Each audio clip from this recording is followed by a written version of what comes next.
आजम भाई के यहाँ देखते हैं चल के कुछ नया आया है क्या। अगर नया आया होगा तो आजम भाई इस वीडियो में आपको दिखाएंगे। आजम भाई कुछ नया आया है? हाँ भाईजान आया है, बिल्कुल आया है। आपको दिखाते हैं, गर्ल्स के लिए खास कर आया है। वाह भाई, ये देखिए स्क्रंचीज, हर डिफरेंट कलर पैटर्न में 20 रुपए में।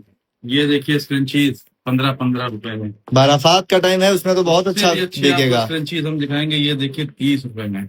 माशाल्लाह। अच्छी क्वालिटी, अच्छे कपड़े पे था।